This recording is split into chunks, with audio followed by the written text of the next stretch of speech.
I always get this like, hey, Rich, why don't you do anything on the east side? I'm like, I don't know, because I don't live on the east side, but I could, right? So a few months back, I put a video out on the south suburbs and I was starting to hear about it. And somebody said to me, like, hey, Rich, you never show any love to the east side. I'm like, all right, fair point. So today I'm going to kick off a mini series that I'm calling The Heights. And we're going to cover Cleveland Heights, Shaker Heights, and University Heights in this 3-part series. So these are 3 of the most talked about, most opinionated, and most lived in communities on Cleveland's east side. And fun fact, I actually lived there for a few years while I went to John Carroll, which is right down the road in University Heights. So this series is a little personal for me because of the dining, the shopping, the experience. So today we're going to start with Cleveland Heights. My name is Rich Ganim. I run the Ganim Group here in Northeast Ohio, and let's get into it.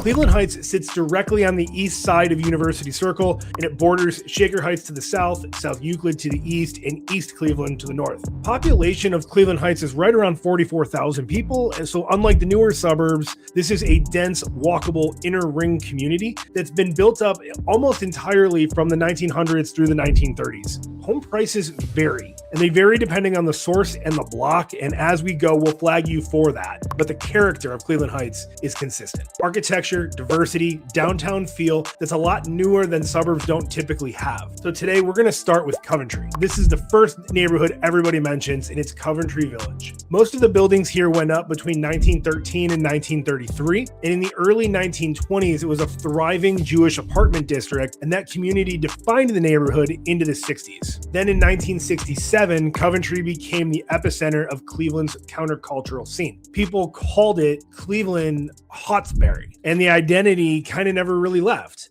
The Grog Shop has been booking there since 1992. Tommy's has been feeding its neighborhood for decades. And Max Bax Books just moved in a few doors after 33 years on the same block. Still Coventry, still independent. You can park once, walk the block for hours, go to bookstores, coffee shops, grog shop, dinner.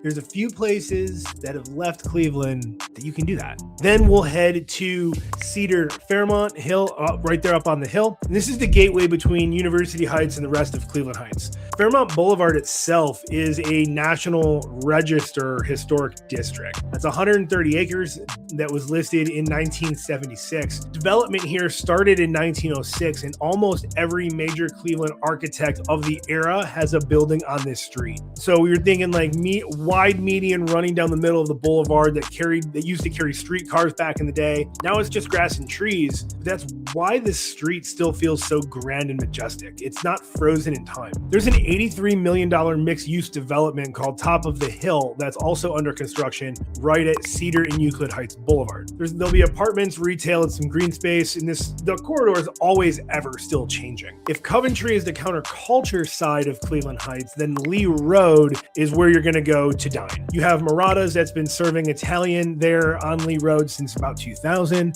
Abundance Culinary does some modern Chinese out of the historic dining car. Taste is a solid new American spot, and Heights Grill covers the casual end. It is a dining corridor, not a strip of chains, and that's what's so amazing about Cleveland Heights compared to some of the newer suburbs. This is one of their clearest advantages, is that independent feel. Now, I want to be straight with you about the schools because this is where I give you an honest version, not the sales pitch. Cleveland Heights is part of the Cleveland Heights University Heights School District, and historically, there have been mixed results on state testing over the years, and it's not one of the top districts in the state, but there is real context here. The graduation rate has climbed over the last 5 years from 85% to 89%. It's one of the state's most diverse school districts in the state of Ohio, and it ranks in the top 1% in Ohio for the lowest student to teacher ratios. So for families who want a private option without leaving the city, you do have Beaumont as an all-girls Catholic school in Cleveland Heights, and then you have the Communion of Saints from pre-K through 8th grade if you are going for that Catholic education. And I'll say this the same way I say it to a buyer sitting right across from me. If top-tier state test scores are your number one priority,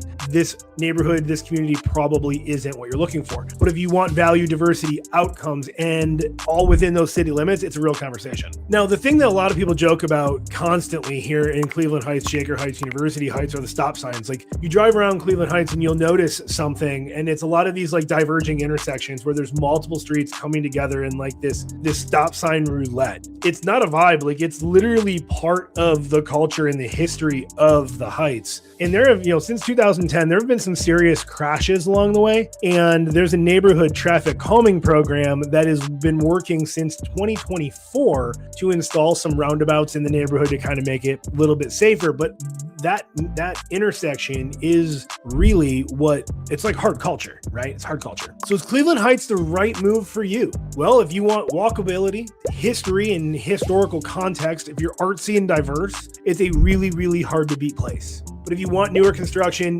neighborhood feel, homeowner association, light traffic, higher test scores for state schooling, well, then you're going to want to consider some other suburbs. And next up in this series is Shaker Heights, and it's a suburb literally built around a train. If this one was helpful about Cleveland Heights, hit subscribe, because each week we're going to be giving you a new neighborhood, new context, and a new straight up opinion, not a sales pitch. So look forward to seeing you on the next one.